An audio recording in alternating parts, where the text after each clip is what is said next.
the world's only corn palace, stands as a majestic, uniquely American folk art icon on the rolling prairies of South Dakota.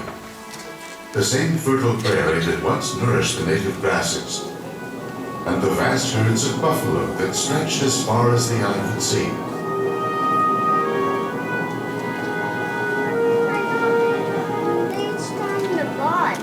The same fertile prairie that now produces the corn and grains so vital to our world food supply.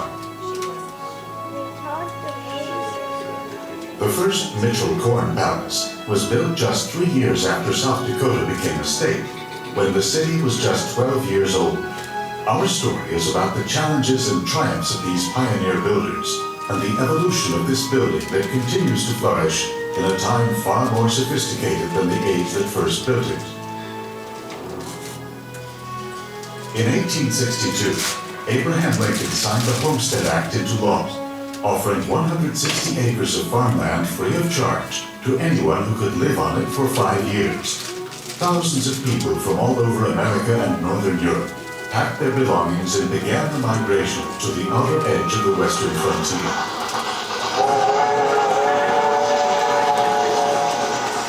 As the railroad pushed westward, settlement quickly followed, and in 1880, when the Milwaukee Railroad finally chugged into the newly formed village of Mitchell, it brought with it an influx of immigrant farmers, shopkeepers, and tradesmen.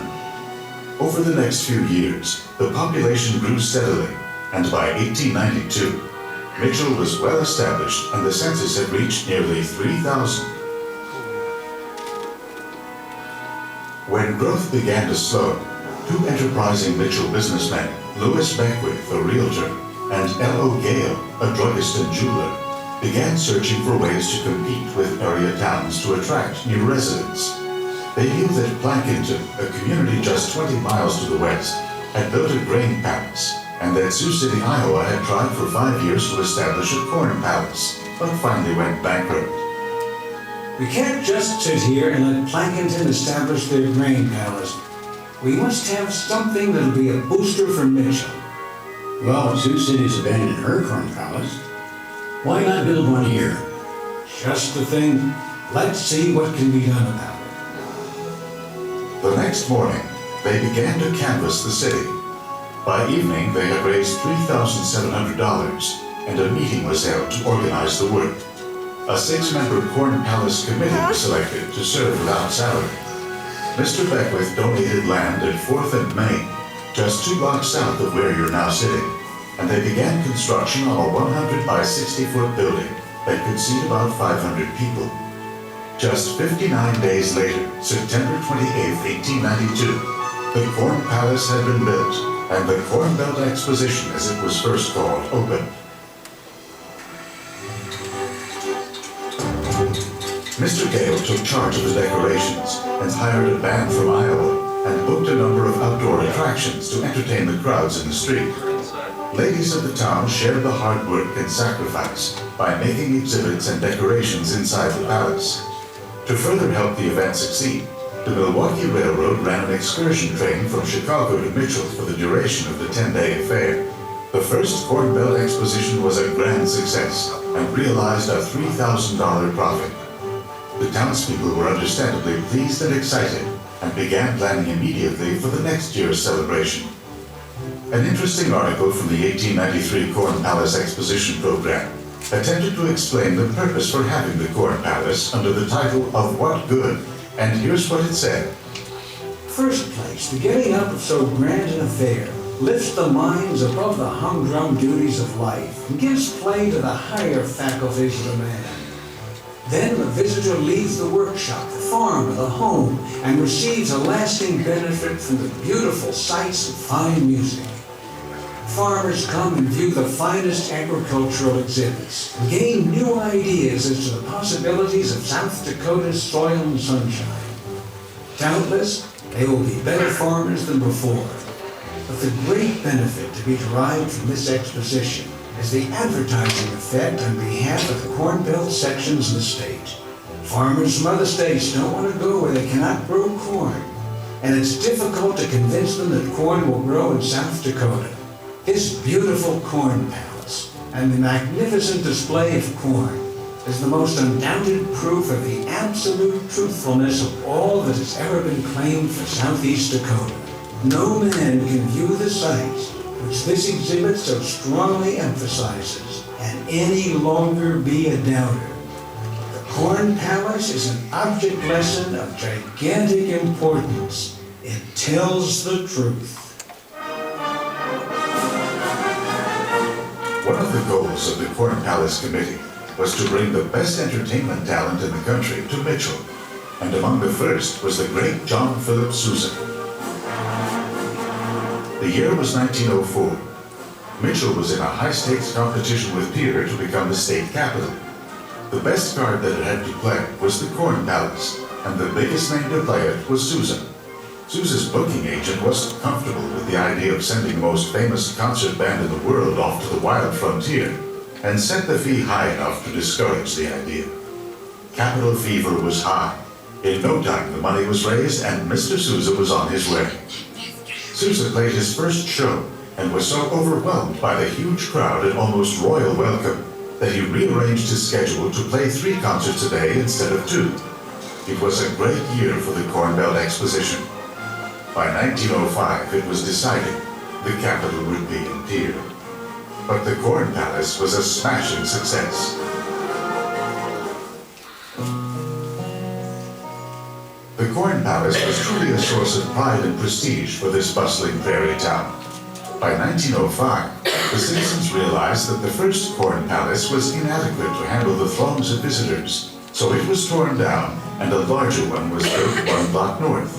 But even before the celebration was over for the year, the committee realized it was still far too small. As the Corn Palace celebration continued to prosper, themes began to replace the geometric designs of the early years. The First World War is reflected in these designs, and in other years they portray a state that was growing and changing. In 1921, when the present building was built, it had the largest stage and seating capacity in the state.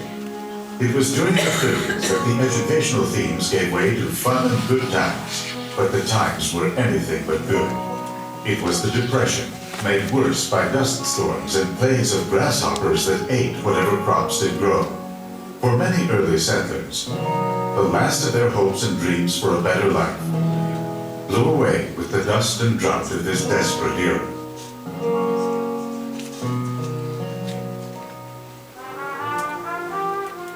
It wasn't until 1937 that there was enough corn for all the decorations. In 1943 and 44, there was no grain because all of the farm production was going into the war effort. By 1945, the corn was back, but the message stayed the same. It was about victory and the men who made it happen. One of these men was Oscar Howe. Oscar was the son of a Yanktonai Sioux chief and went on to become Artist Laureate of South Dakota. His work is now known and enjoyed all over the world. For 23 years, Oscar Howe designed the murals that grace the walls of the Corn Palace. To fully appreciate the magnitude of the effort of early Corn Palace decorators, it must be remembered that farming in the early days was a hands-on business, and the hundreds of bushels of corn and grain that adorned the walls were planted by hand, picked by hand, and placed by hand. Even today, much of the work is done by hand, and it is still a delicate and detailed process. In early June, the border trim of rye and dock is removed from the building. The new dock, usually available in mid-June, is the first product to be attached. When the rye ripens towards the end of June, it is cut, tied into bundles, and stapled to the building. This border trim process is usually completed about the end of July. The corn murals begin their transformation in mid-August. After the old murals are removed, sketches created by local artists are transferred to roofing paper and nailed to the mural panels. These sketches also serve as blueprints, as each color of corn and the area it covers is indicated on the drawing. Just think of it as a large-scale corn by number. The 12 shades of colored corn currently used for decorating are grown just outside of Mitchell. Each color is planted in a separate field to maintain color purity, and the very best ears are hand-picked by our local grower for use on the Corn Palace. Each ear of corn is then sawed in half, shaped and trimmed to fit the designated spaces, then nailed into place by local artisans. Roughly 275,000 ears of corn are used to redecorate the murals each year, and it takes well over 100 acres of land to grow the corn and grain needed in the decorating process. Just look at some of the corn masterpieces people from around the world have enjoyed viewing over the years.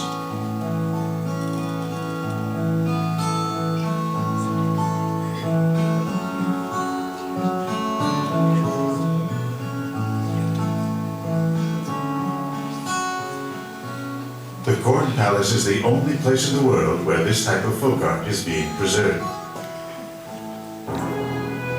If the Corn Palace stands for anything, it is a good time. Every harvest season for over 100 years, people have come together for some of the best entertainment in the country. In the beginning, there were the marching bands like Susan, followed through the years by an eclectic mix of just about every kind of top-quality entertainment there is. Today, the Corn Palace Festival tradition continues, with many of the brightest stars of the entertainment world performing in the palace. But the Corn Palace has always been about more than just the big-name entertainment. It's a building that brings thousands of visitors to our community each year to view the unique folk art murals. It's a building that enhances our lives by providing a gathering place for a wide variety of activities, such as high school proms, dances, banquets, sporting events, and many, many more. In fact, USA Today has named the Corn Palace as one of the top 10 places to play high school basketball games and called it the Boston Gardens of the Midwest. It's a building that brings our community together. The Corn Palace has evolved into a one-of-a-kind multi-use facility with a charm and heritage unlike any other.